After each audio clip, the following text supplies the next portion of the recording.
Prefeito, prefeita, secretário municipal, você quer ser um líder que todo mundo quer ouvir?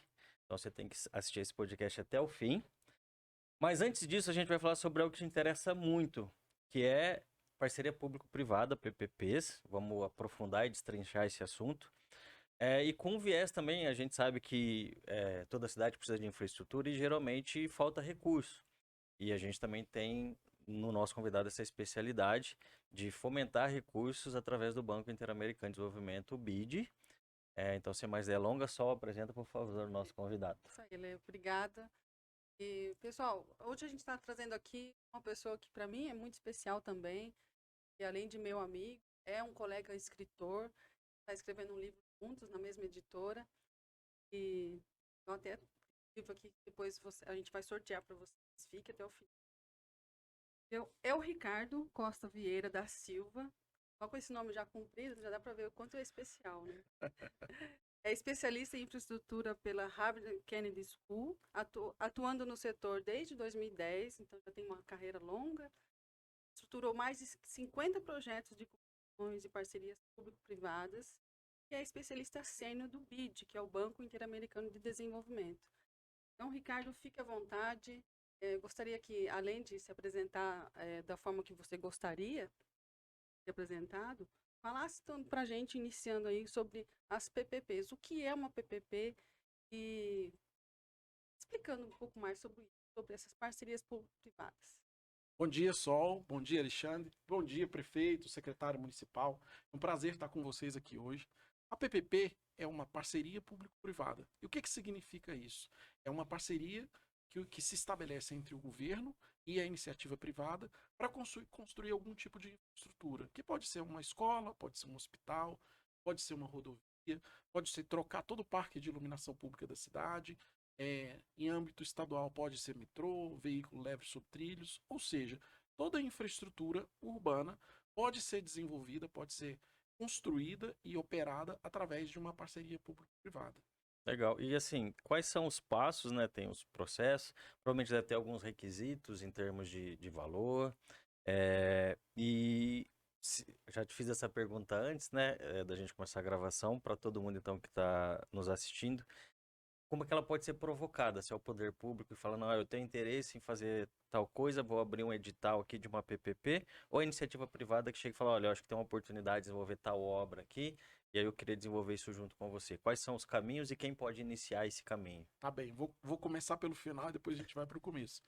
Bom, uma PPP ela tem duas formas de ser iniciada. Ela pode ser iniciada pela iniciativa privada, utilizando um instrumento chamado manifestação de interesse público, ou ela pode ser iniciada pelo governo, e aí tem várias formas de iniciar. Você pode fazer um procedimento de manifestação de interesse, você pode trabalhar com um estruturador, que é o caso do BID. O BID e vários outros bancos no Brasil atuam na estruturação de projetos. Então você pode ter essas duas maneiras de fazer. Olhando pela maneira como o BID trabalha, que é a segunda alternativa que eu mencionei, que é o projeto iniciado pelo poder público, como que se dá essa parceria? É uma pergunta que deve estar aí na sua cabeça, prefeito. Interessante. Estou aqui querendo fazer um projeto de iluminação pública, como que eu faço para poder trabalhar com o BID? O prefeito entra em contato com o BID, trazendo aí a demanda que ele tem interesse, e o BID retorna esse contato e vai avaliar essa demanda, vai avaliar se consegue trabalhar com aquele município ou não, e estabelece, como você tinha me perguntado só como que se dá esse início do processo, e estabelece uma cooperação técnica. Uma das maneiras de fazer é uma cooperação técnica entre o município para que o BID possa estruturar esse projeto. Existem outras formas de fazer para municípios maiores que tenham o recurso. Também o município pode contratar o BID para poder estruturar esse projeto. A diferença que tem entre as duas alternativas é a cooperação técnica. A gente tem menos recursos, que é um dinheiro que o BID coloca no projeto, contrata os consultores para poder estruturar todas as frentes de trabalho, estruturar todos os estudos. E na alternativa de contratação direto pelo município, é uma alternativa que funciona mais rápido, porque no caso da cooperação técnica, como a gente tem recursos mais escassos, consegue trabalhar com poucos municípios. E Então tem menos flexibilidade e leva mais tempo para poder conseguir iniciar este processo. Então, Claro. por gentileza, continue. Claro. Do ponto de vista de etapas, você tinha me perguntado etapas. Uma vez que o BID assinou um acordo de cooperação técnica aí com o município, você tem algumas etapas. Você tem uma etapa aí de identificação do projeto, para poder entender se o projeto faz sentido ou não. Depois tem uma etapa de avaliação, então os principais estudos são feitos nessa etapa. E em cada uma dessas etapas, de acordo com o processo de desenho aí da parceria publicada, a gente vai avaliando, o BID vai avaliando junto com a prefeitura e as equipes técnicas, se aquele projeto continua fazendo sentido, né? Quero até fazer uma referência aqui ao livro Inquietos por Natureza. Acabei de publicar, como a Sol mencionou. A gente está escrevendo juntos um livro lá pela editora Gente. O livro Inquietos por Natureza foi publicado nessa semana. Ele é um livro sobre empreendedorismo. E eu sou coautor desse livro, e eu quis trazer aqui o olhar do empreendedor público. Porque esses projetos de infraestrutura, eles normalmente falham. Normalmente eles não chegam ao fim. Mas tem jeito, tem formas de fazer com que esses projetos deem certo. E é disso que eu trato no meu capítulo do livro. O que é necessário? Qual o método que é necessário você aplicar para poder aquele seu projeto de saneamento, aquele seu projeto de iluminação pública, aquele seu projeto de hospital chegar ao fim e ter uma licitação, e ter um vencedor, e ter uma empresa que vai assumir essa empreitada, que vai construir o novo hospital, que vai operar o hospital ao longo do tempo do contrato. Que não são contratos longos, né? Na lei de licitações, a gente tem contratos, antiga 866, a gente tinha contratos de até 5 anos, agora o contrato pode ser de 10 anos na nova lei de licitações. Mas esses contratos de PP são contratos longos, são contratos de até 35 anos. Então, olhando do ponto de vista das etapas, a gente tem, voltando, né, a identificação, a avaliação, a etapa de licitação. A licitação acontece, um contrato é assinado, uma empresa vem e faz todas as obras e fica responsável por operar essa infraestrutura aí ao longo da vigência do contrato. E o projeto, essa parceria público-privada, ela só se desenrola dentro do projeto de infraestrutura ou também na gestão? Por exemplo, eu tenho um hospital que eu preciso construir e, além da infraestrutura, deixar ele em pé, eu preciso também de alguém financiar ele na sua gestão, né? Na operação. Na operação dele. Excelente pergunta. O que acontece é o seguinte, qual que é a diferença, aqui fazendo um paralelo entre construção tradicional, via lei de licitação, e a parceria público-privada. Na construção tradicional, o que acontece é que o prefeito vai lá e ele contrata a obra de construir um hospital, ele contrata a obra de construir uma escola, ele contrata a obra de construir uma estrada. Na parceria público-privada, o que acontece é que o prefeito contrata a entrega do serviço. Para entregar o serviço, eu preciso construir. Então, para eu entregar o serviço hospitalar para o cidadão, eu preciso construir o hospital. Então, o que acontece é que no contrato de parceria privada, esse parceiro privado, essa empresa que vem atuar em parceria com o poder público, ela é responsável por, nos primeiros anos do contrato, construir, caso saúde, construir o hospital, a unidade básica de saúde, faz a construção daquele equipamento e depois ela faz a gestão. E aí, qual é a grande diferença, né? Por que os projetos de PPP acabam entregando um serviço melhor para a sociedade? Porque tem um alinhamento de interesses diferente. A empresa privada, como ela vai construir aquele hospital e ela vai operar aquele hospital, ela vai construir ao longo de 2, 3, 4 anos aquele hospital e vai operar por mais 20 anos, ela usa um material melhor. Ela usa um equipamento melhor, que vai durar mais. E isso faz com que o serviço para o cidadão seja de melhor qualidade.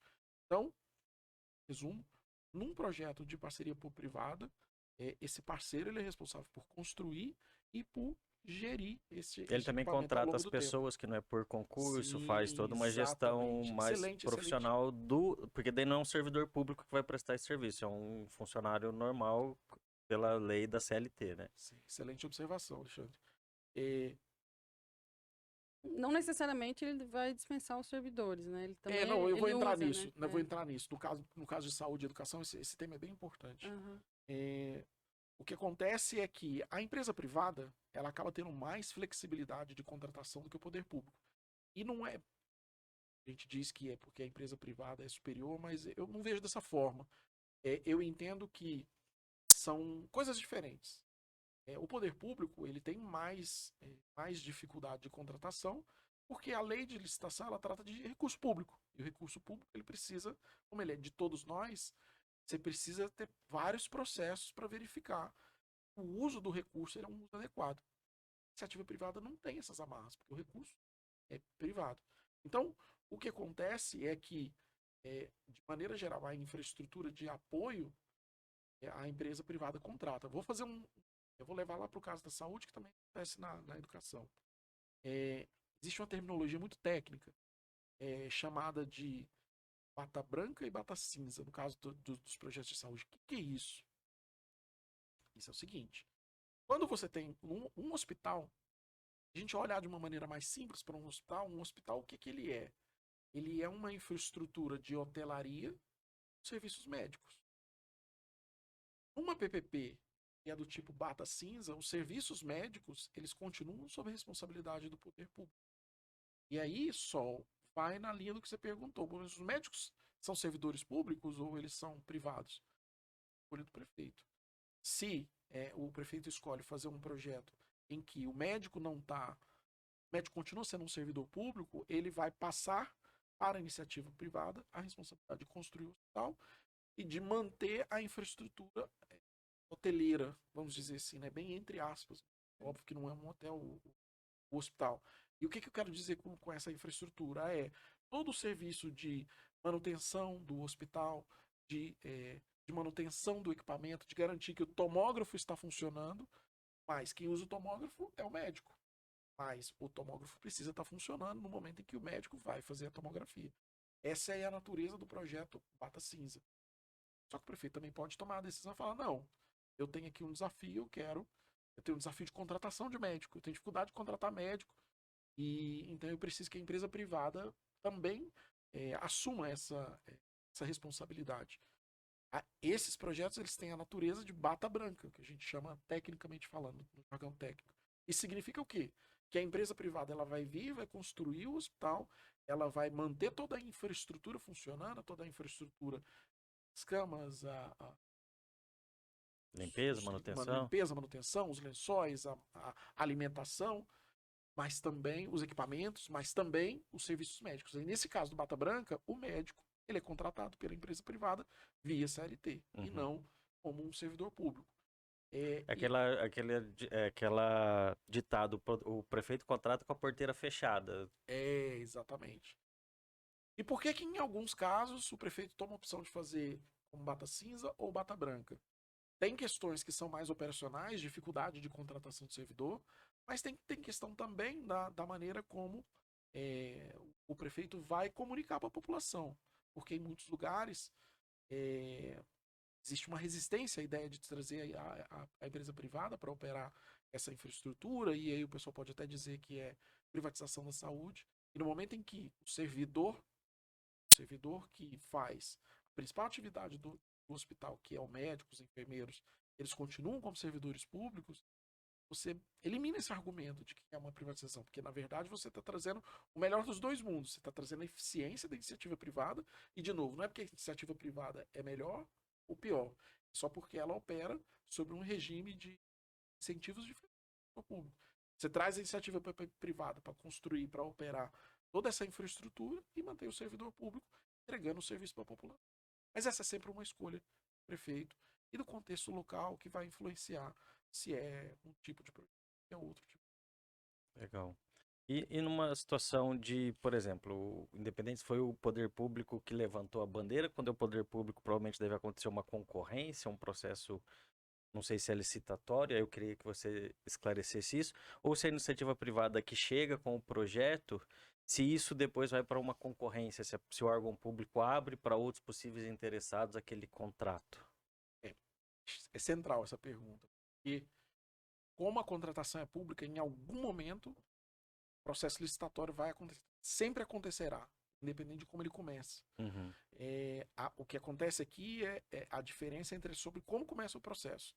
No caso de um projeto provocado pela iniciativa privada, através de uma manifestação de interesse privado, o que acontece é que a empresa ela faz uma proposição de projeto e submete para uma prefeitura. Pega um município do interior do Brasil e a empresa privada, uma empresa, por exemplo, que opere parque de iluminação pública. E ela entende que naquele município que a infraestrutura ainda é infraestrutura tradicional, faça sentido trocar todas as lâmpadas por lâmpadas LED. Essa empresa ela vai lá e propõe um projeto, prefeito, feito e a sua equipe avaliam, seus secretários avaliam. Entende? Faz sentido, vamos começar a estruturação de um projeto de PPP. A partir deste momento, de acordo até com a definição que tem na regra da lei de concessões, de PPPs e também da lei de licitação, a partir desse momento o prefeito precisa dar ciência a todos os outros potenciais interessados para que outras empresas também tenham o direito de submeter projetos, para que haja uma isonomia, que aí é o princípio da isonomia lá do processo licitatório. E a partir daí segue o rito normal. O rito, a partir do momento em que uma empresa provocou o projeto, o prefeito aceitou a ideia do projeto, seus secretários aceitaram a ideia do projeto e deram ciência a todos os outros potenciais interessados, a partir daí segue como se fosse um projeto iniciado pelo próprio poder público. É um processo Segue licitatório o normal. rito licitatório normal. Então, tem uma etapa, tem aquelas 3 primeiras etapas que eu mencionei de identificação, avaliação e estruturação da licitação, que são etapas internas. O processo de licitação, ele tem início quando é feita uma audiência pública ou uma consulta pública daquele projeto, que torna público o projeto desenvolvido pelo prefeito e pelos secretários. Depois que o prefeito dá a ciência pública, através de uma audiência, de uma consulta, as empresas interessadas submetem seus documentos e participam de um processo licitatório, tem condições de isonomia para todos os interessados. Entendi. É um processo licitatório normal, Sim. Sujeito também à fiscalização dos órgãos de controle, Exatamente. Tribunal de Contas, Ministério Público. Exatamente. E aí, vou também, de novo, fazer uma referência aqui ao livro. No livro eu trato de um método faz no Banco Interamericano para poder aumentar as chances de sucesso desses projetos. São 3 pilares. Você tem um primeiro pilar que é a gestão ágil. O que é isso, gestão ágil, né? Em projetos de infraestrutura, na estruturação de parcerias público-privadas, no dia 1, só tem perguntas. Eu me lembro, vou contar uma história aqui do início da minha vivência profissional com isso. Eu vim da área de tecnologia e trabalhava com projetos que tem um escopo muito bem definido. Você sabe muito bem o que é para ser implementado. E eu me lembro que quando comecei a trabalhar nessa área, eu queria definir o escopo, eu queria definir o que ia ser feito e tal. Não conseguia, porque só tinha pergunta. Mas aonde que vai ser construída a estação do BRT? Mas quem que vai construir? E qual que é a área? Mas qual que é o projeto básico? Cara, mas como que eu vou definir o escopo, né? E esse processo aí de desenvolvimento e de procurar tecnologias que tinham mais aderência com a estruturação de projetos de parceria privada, o método ágil que vem lá do mundo da tecnologia caiu como uma luva, porque no método ágil você começa com menos informação e você vai desenvolvendo o escopo do projeto e o que vai ser entregue para o seu usuário final, que nesse caso aqui é o poder público, né? As respostas vão sendo dadas ao longo do caminho. Então você tem esse eixo da gestão ágil para a estruturação dos estudos, dos documentos licitatórios. E aí a gente tem aqui um trabalho que é de várias áreas, né? Você tem estudos que são de engenharia, porque você precisa fazer um projeto básico que vai se desenvolver. Você precisa fazer uma avaliação econômica para poder ver quanto que vai custar para poder fazer aquilo, quanto que o governo vai ter que desembolsar ao longo do tempo. Em alguns casos, você precisa iniciar um processo de licenciamento, dependendo do setor. Tem a parte jurídica, que é a parte maior, que tem todos os documentos, tem o edital, tem o contrato, tem todos os seus anexos, que é o que vai suportar o processo licitatório. Então, Esse primeiro eixo, gestão ágil, um segundo eixo que é gestão por portais. Meio estranho, né? Parece um portal aqui de super-herói, é quase isso. Caverna do Dragão. Caverna do Dragão, precisa passar o portal para poder conseguir dar certo o projeto, né? E é quase isso. Porque o que acontece? O projeto público, como o recurso é público, e como tem interesses difusos e tem interesses divergentes, pode ser que o governante, o prefeito, o secretário, ele entenda que o projeto é prioritário, ele é importante, mas à medida que ele vai sendo estruturado, a sociedade pode se manifestar contra. Ou o próprio governo pode chegar à conclusão que o projeto é muito caro. Por exemplo, um projeto que é super desafiador de fazer, um projeto de dragagem, com parceria público-privada. Por quê? São projetos que demandam muito investimento, que eles servem para poder tratar uma situação específica, que é quando você tem chuvas intensas e aí inunda uma determinada região. Então é mais desafiador fazer um projeto desse com parceria público-privada. Então, dependendo do porte do município, às vezes o município nem tem o recurso para poder fazer. Só que na partida, como eu falei, na partida, dia 1 da estruturação, você não sabe quanto que custa. O secretário, o prefeito não sabe quanto que custa. E esse trabalho vai sendo feito, esses dados vão sendo levantados. E num dado momento chega à conclusão que o volume de dinheiro que o prefeito precisaria colocar naquele projeto está além do orçamento dele. E aí faz o quê? Continua? Não. Naquelas etapas que eu falei anteriormente, identificação, avaliação, licitação, ao final de cada etapa dessa, você vai tendo, são aproximações sucessivas. O que eu quero dizer com isso? Cada vez mais, lá na lógica ágil, você vai tendo mais informação, mais informação.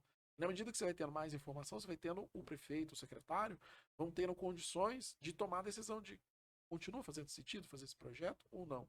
Então, nesse segundo eixo, que é a gestão de portais da Caverna do Dragão, ele vai descobrir se ele vai conseguir voltar para casa ou não, o que significa faz sentido continuar com o projeto até o fim, porque ele vai tendo mais informação. E o terceiro eixo, que é o eixo onde normalmente a maioria dos projetos falham, porque os projetos de infraestrutura, principalmente concessões e PPP, de maneira geral, eles falham. Trabalhei mais de 50 projetos, a maioria desses projetos deu em nada. Isso me trazia muita frustração no começo, até depois de entender que, na verdade, é da natureza desses projetos, porque eles demandam muito investimento. Tem as partes interessadas. Então, o que eu quero dizer com isso? Não é só a população que é uma parte interessada. A população é uma parte interessada, os servidores públicos são outra parte interessada, o Tribunal de Contas é outra parte interessada, porque ele está olhando se tem lisura nesse processo, em alguns lugares de maneira antecipada, em outros lugares depois que a licitação acontece. Em alguns setores específicos, principalmente onde a infraestrutura já existe, e a PPP vai tratar de reforma, ou por exemplo, o setor de resíduos sólidos. Já existe um atual fornecedor ali também? Exatamente. É um projeto que já existe. O Ministério Público entra para poder avaliar esses interesses de fundo. Então, no terceiro pilar, a gente tem a gestão Existe de também partes o interesse interessadas. político, porque como são projetos muitas vezes de longo prazo, numa alternância de poder, o projeto deixa de ser interessante nessas rotatividades, né, que existem. Excelente esse comentário. Eu me lembro quando eu comecei a trabalhar com esse assunto, eu achava que o importante era que um projeto ele fosse tecnicamente bem estruturado e isso seria suficiente para poder o projeto ser viabilizado.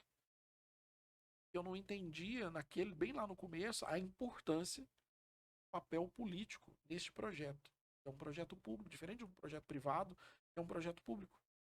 E depois de um tempo eu entendi que, na verdade, é o contrário. Se você tiver um projeto que é mediano, mas que tenha muito apoio político, esse projeto tem muito mais chance de ter sucesso do que um projeto perfeito tecnicamente, mas que não tem apoio político. Então, a atuação aqui do secretário é fundamental. E aí acho que a gente já pode fazer um gancho para você que é prefeito, a gente sabe o desafio de fazer uma PPP, muitas vezes o prefeito tem medo de fazer devido à complexidade ou até a falta de conhecimento. Eu acho que a gente está tendo uma aula aqui, né, Sol, de PPP. Então o prefeito tem que ser um inquieto, então recomendo comprar esse livro e ficar de olho no próximo livro que o Ricardo está lançando, porque precisa saber se comunicar bem para conseguir esse ativo político, convencer as pessoas, convencer a todos os interessados, ou a maior parte dos interessados, pelo menos, para fazer isso acontecer.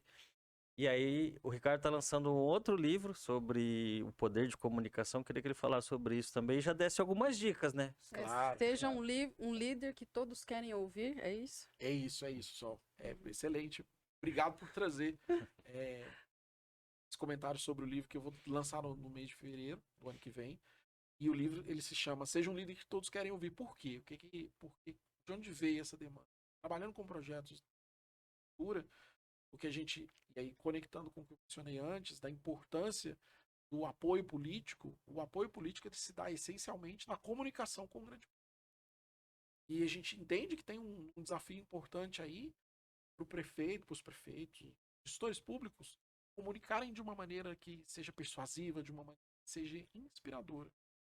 E uma coisa que eu aprendi é que ao longo da minha experiência trabalhando com esses projetos é que também é possível desenvolver essas habilidades de comunicação. Um líder, e é o que acontece com esses gestores públicos, com os prefeitos, são lideranças que entregam projetos de infraestrutura, que atendem às demandas da sociedade. E eles precisam comunicar de uma maneira que impacte, de uma maneira que a população ouça e entenda que o prefeito está guiando a cidade para um destino melhor. Tem que provocar uma ação, né, no morador, no seu eleitor, no munícipe, né? E sim, é exatamente isso. Então, por exemplo, a fala persuasiva, ela faz justamente isso. Quem está comunicando, o secretário, eles estão falando de uma maneira a convencer a população a tomar uma determinada ação. A gente estava conversando antes, né, Alexandre, sobre o desafio, por exemplo, de implementar o saneamento em cidades pequenas. Porque qualquer obra, quando a gente faz uma reforma em casa, quebra a casa, né? Fica sem usar a casa por até depois, para depois a gente ter o conforto, ter o benefício de ter a casa reformada, a casa mais agradável. Não é diferente nas nossas cidades. Para que a população tenha, para que todo mundo tenha água tratada, para que tenha tratamento do esgoto, é preciso obra. Não tem jeito. E as obras, elas vão trazer algum desconforto, elas vão trazer sujeira, inconveniência, né, no curto prazo. E esse é um momento que a comunicação é central. É central, porque nesse momento o prefeito, o secretário, eles precisam ir a público e convencer a população que aquilo é pro bem delas. Só que elas precisam ter paciência, elas precisam entender que em algum momento, principalmente as famílias mais pobres, com menos recursos, os filhos deles vão ter menos doença, que eles vão precisar menos ser internados nos hospitais, as crianças vão ter mais saúde, porque não vai ter esgoto a céu aberto, com um mosquito pousando lá no esgoto e levando doença para essas crianças. A comunicação é central para que o prefeito consiga inspirar, para ele consiga persuadir. Para citar para você, prefeito, um exemplo do que o Ricardo está falando, a gente tem um exemplo de um prefeito inquieto, que numa obra, geralmente as pessoas usam muito padrão, né? E aí a gente homenageia aquele que pensa diferente. Então, geralmente numa obra está escrito lá, desculpe o transtorno, estamos em obras. Tô vendo que está em obra, né? Mas tudo bem, tá pedindo desculpa. Esse prefeito, ele colocava assim, o transtorno passa, a melhoria fica. Então, assim, você muda a frase, já cria a pessoa vai prestar atenção e, opa, então a melhoria vai ficar, o transtorno vai passar, é provisório, né? Então, às vezes, colocar a palavra de forma diferente já cria uma percepção diferente na população. E esse prefeito foi reeleito várias e várias vezes, então acho que dá resultado. Sem dúvida, sem dúvida. A comunicação persuasiva é uma comunicação que é uma comunicação muito efetiva para os prefeitos conseguirem implementar aquela visão que eles têm para cada um da cidade. Eu queria saber, assim, sem você dar spoiler do livro, obviamente, mas que você desse uma dica, falasse uma coisa que é fundamental para que essa comunicação seja mais eficiente do gestor público com o seu munícipe. Pessoal, a comunicação, o principal elemento da comunicação é a gente estar conectado com o outro. A comunicação não é sobre o que a gente fala. A verdade é sobre a necessidade do outro. Técnica, e o livro trata a técnica, o passo a passo para uma liderança que tem dificuldade de falar bem em público, como que ele faz para sair de uma posição em que ele fala bem para uma posição em que ele inspira as massas? Se eu pudesse falar uma coisa para o prefeito, o secretário que nos ouve, que se vê nessa situação de dificuldade de falar em público, impactar a população, tem uma coisa que é importante, é prestar atenção na necessidade do seu interlocutor. O que a população está precisando? Ele está precisando de mais escola, mas ele está precisando do prédio? Não. Porque aquele pai, aquela mãe, quer ver o filho estudando. Tá? O pessoal que tem problema, que está numa região que não tem esgoto tratado, ele não quer ver aquele valão na porta de casa. Porque ele sabe que vai ter moscas ali que vão pousar ali naquele dejeto e vão infectar as crianças. Então, a principal coisa é importante para quem quer começar a melhorar, líder que quer começar a melhorar a sua comunicação, é entender a necessidade do outro e estruturar a fala dessa maneira. De que maneira eu, como liderança, consigo atender essa necessidade e mostrar para essa pessoa que eu estou trabalhando em prol. Que eu importo com ela. Que eu me importo com ela, que estou trabalhando em prol da necessidade dela, para poder trazer um futuro melhor para ela. E o livro ele vai mostrar com detalhe qual é esse passo a passo para a pessoa, feito para o secretário, se transformarem em lideranças inspiradoras. Mas o foco no outro é a dica número 1. Quando eu fui prefeita, eu apliquei exatamente isso, e isso mudou a minha gestão. A forma como eu ouvia as pessoas, né? Eu falo que sempre nos nossos eventos eu falo, né? Ouvir na essência. É você realmente tirar um tempo para você ouvir aquela pessoa, não necessariamente nas audiências públicas, mas criar um ambiente onde você possa ouvir aquela família, ouvir aquela localidade, especificamente aquele bairro, né? Criar essa rotina de ouvir, né? Sem julgamento, sem o interesse naquela pessoa, naquele cidadão. Isso é fundamental, parabéns. Muito bom. E assim, eu gostaria também, a gente estava falando sobre as PPPs, e essa comunicação com a população e com o próprio prefeito, o próprio governador, né? Como motivar eles a buscar?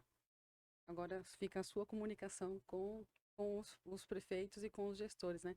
Como motivar eles a buscar parceria? O que motiva eles a buscar essa parceria? Isso, a PPP. De forma que isso vai trazer essa melhoria para a população. E, enfim, como que você fala? Porque a gente estava falando sobre PPPs, e aí você comentou que nem todas as PPPs dão certo. Mas, então, o que motiva o gestor a buscar essas PPPs? Sol, por que faz sentido fazer PPP? E a PPP é diferente de um contrato tradicional. Ela tem uma característica singular, e é a avaliação por indicadores de desempenho. O que é isso? Isso é uma maneira complicada de dizer que, por exemplo, no caso do hospital, em todas as infraestruturas que são feitas, você coloca indicadores que vão fazer com que a empresa atue alinhada com o interesse privado.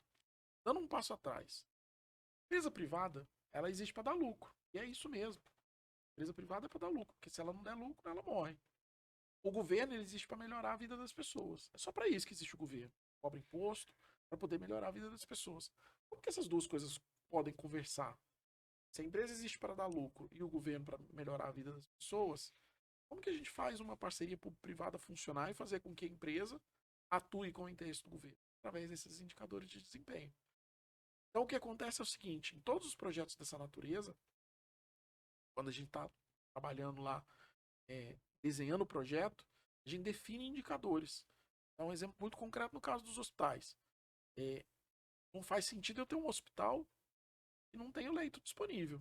O leito tem que estar, não só ter o leito, mas ele tem que estar disponível para ser utilizado. Então, um indicador que trabalhou num projeto pouco tempo para um estado do sul do Brasil, em que a gente definia lá no BID, dentre os vários indicadores, eram mais de 100 indicadores. Mas um deles, que é um exemplo mais fácil de explicar, era: tem leito disponível? Ah, ok, tem. Esse leito está disponível na maior parte do tempo? Tá, mas o que é a maior parte do tempo? 85% do tempo, ao longo de um mês, esse leito está disponível? Ah, tá. Então, isso faz com que a empresa atinja um determinado patamar, e isso faz com que ela esteja apta a receber parte do dinheiro que ela tem que receber. Então, eu faço vários indicadores que vão medir o nível de serviço prestado para a população, e a soma desses indicadores vão dizer quanto recurso ela tem para receber. Acabei de falar que a empresa privada ela é motivada pelo lucro. E como que você motiva alguém que é dirigida pelo lucro a atuar de maneira alinhada com o interesse público? Se ela entregar um serviço, se a empresa privada, se a empresa que opera o hospital de forma privada, ela entregar um serviço pior do que o que a prefeitura definiu, ela vai receber menos dinheiro. Então, o que acontece? Isso daí é o que os economistas gostam de chamar de alinhamento de incentivos. No fundo, se a empresa quer ganhar mais dinheiro dentro do que está previsto no contrato, ela tem que entregar um serviço melhor para o cidadão. Então, essa é a característica central que distingue uma PPP de uma obra pública tradicional. Porque numa obra pública tradicional, esse hospital ele é construído, depois o prefeito vai lá, contrata os médicos, contrata os enfermeiros, e eles dão o melhor deles. Mas o dia a dia deles não é orientado ao serviço prestado ao cidadão. Na lógica da PPP, por conta dessa ferramenta, os indicadores de desempenho, o dia a dia daqueles profissionais que trabalham naquele hospital, ele é orientado a prestar um serviço de excelência para o cidadão. Então, se eu pudesse dizer, o principal elemento que justifica fazer parceria público-privada, porque a prefeitura consegue entregar um serviço de mais alta qualidade para o cidadão. No BID, e eu retrato isso no livro, a gente tem um método para aumentar as chances, para fazer com que os projetos cheguem no final com sucesso.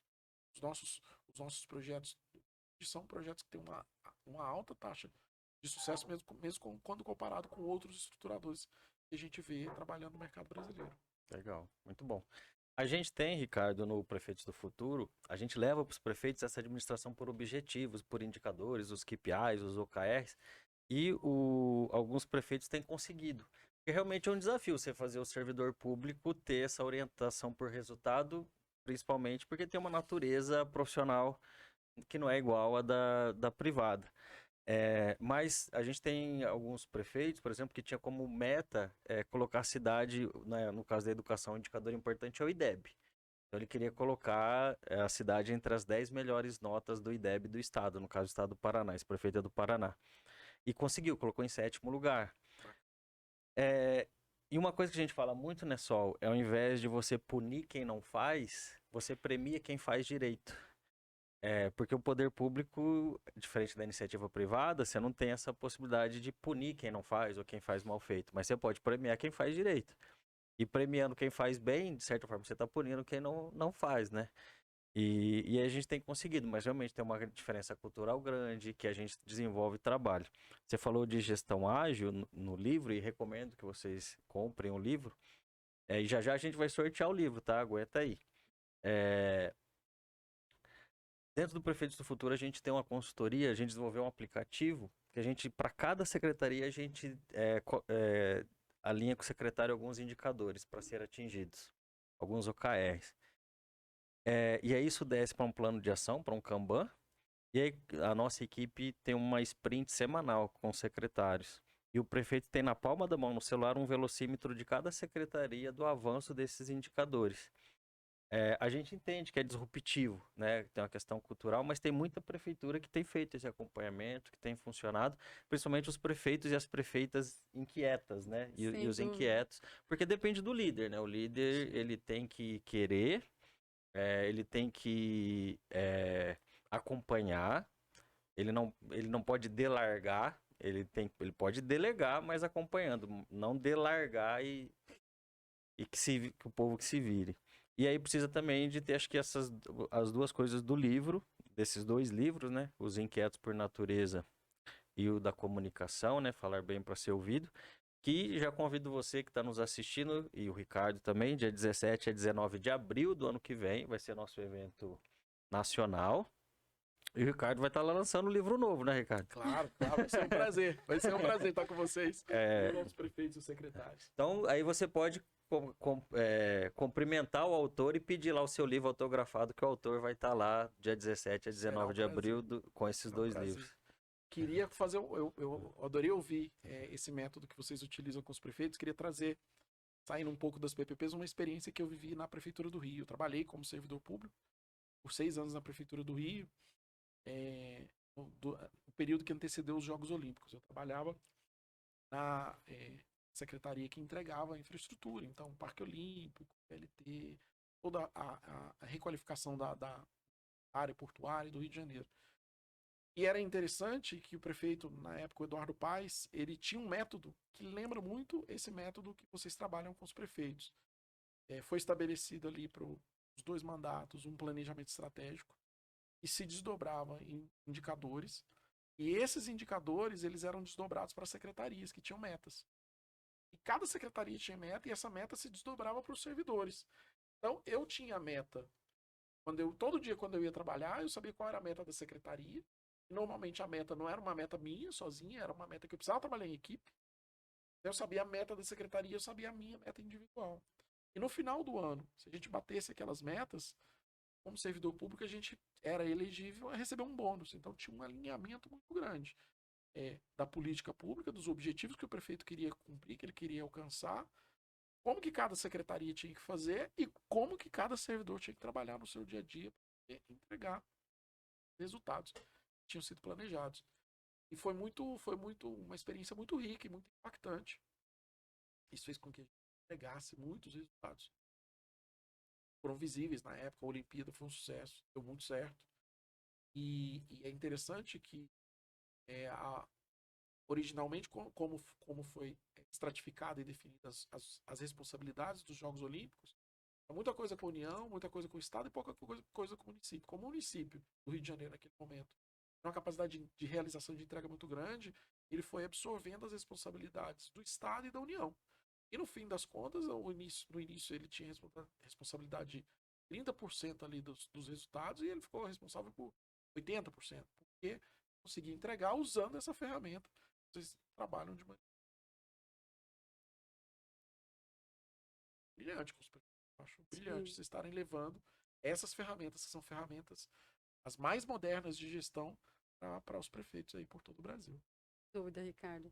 Você, prefeito, está entrando agora no último ano de mandato, é o momento de entrega, não tem mais para onde correr. Então, a gestão ágil é a única ferramenta, a única metodologia que vai fazer com que você agilize, o nome já diz tudo, agilize as suas entregas para esse ano.